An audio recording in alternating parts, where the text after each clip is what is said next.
seorang nenek berusia 80 tahun datang ke kasino. Dia mempertaruhkan semua tabungannya. Dia menebak angka 8 pada putaran pertama. Dan itu benar. Uangnya langsung berlipat ganda. 10 kali lipat. Nenek ini semakin yakin dengan instingnya. Dia kemudian bertaruh lagi. Sama, dia menyebut angka 8. Nggak nyangka, bolanya jatuh ke angka 8 lagi. Orang yang ada di situ terkejut melihatnya. Mereka bertepuk tangan tuh. Setelah itu, nenek ini semakin percaya dengan instingnya. Dia pasang semua uangnya tuh. Semua orang yang melihatnya pun tercengang.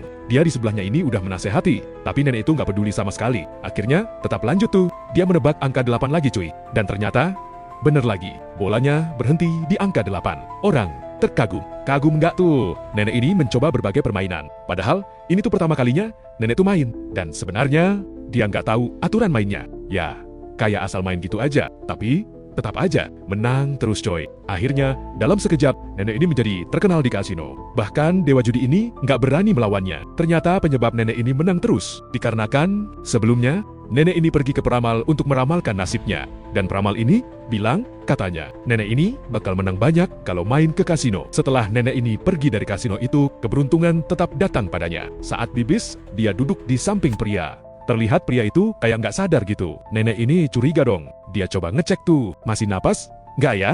Ternyata lelaki itu udah mati. Nah, pas mau ngasih tahu ke orang lain nih, dia melihat tas. Pria itu penuh dengan uang. Ide jahat pun muncul nih di kepala nenek. Tapi awalnya nenek ini agak ragu mau ngambil uang itu. Setelah pikir-pikir, sampai bisnya berhenti. Toh dia nekat ngambil uang itu dan pergi. Sampai di rumah, nenek itu langsung menghitung uangnya. Gak nyangka totalnya adalah 50 juta yuan. Dia pikir ini semuanya akan baik-baik saja. Tapi nggak disangka, keesokan harinya ada 2 tamu tak diundang datang ke rumah. Mereka adalah anggota organisasi biru.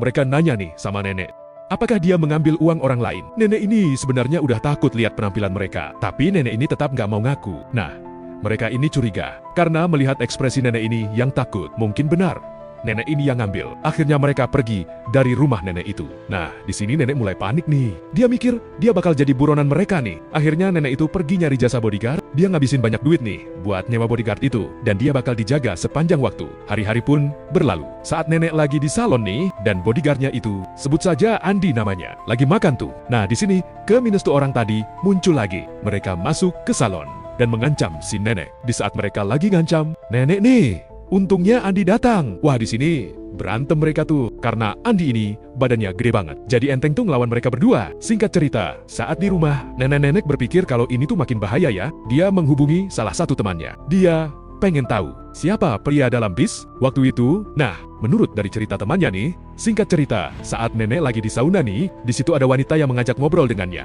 Dia kayaknya kenal nih sama nenek itu. Awalnya wanita itu bicara soal keluarganya ya, tapi dia ngerubah topik pembicaraan nih. Tiba-tiba dia bilang gini, uang yang dipinjam harus segera dikembalikan. Gitu katanya. Nenek ini langsung tahu dong wanita ini siapa.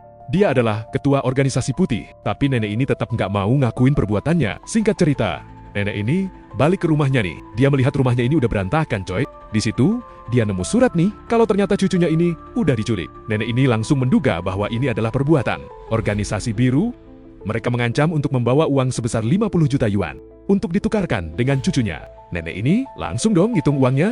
Di saat itu, tiba-tiba Andi datang. Dia akhirnya ngerti nih, kenapa banyak orang yang ngejar nenek tua ini. Di situ, Andi langsung ngerti situasinya. Dia nggak percaya kalau organisasi biru bakal ngembaliin cucu nenek ini. Walaupun nenek ini udah nyerahin uangnya. Akhirnya Andi punya rencana lain nih. Nenek ini membawa tas yang berisikan kertas bekas. Saat pertemuan itu, organisasi biru ini ngecek tuh isi tasnya apa. Dan ternyata isinya adalah kertas bekas. Saat itulah mereka mau membunuh cucu nenek itu. Tapi, tiba-tiba, ada banyak anggota organisasi putih datang. Ternyata, Andi ini ngembaliin uang itu. Dengan begitu, akhirnya, mereka terhindar dari bahaya. Andi ini ngerti kalau organisasi biru itu udah banyak berkhianat. Makanya, dia lebih percaya pada organisasi putih. Akhirnya, cucu nenek ini selamat. Dan kini mereka bisa hidup tenang coy. Ya, begitulah cuy ceritanya ya. Pilih yang mana? Punya duit banyak, tapi hidupnya terancam terus. Atau nggak punya duit, tapi tetap sama, hidupnya terancam terus.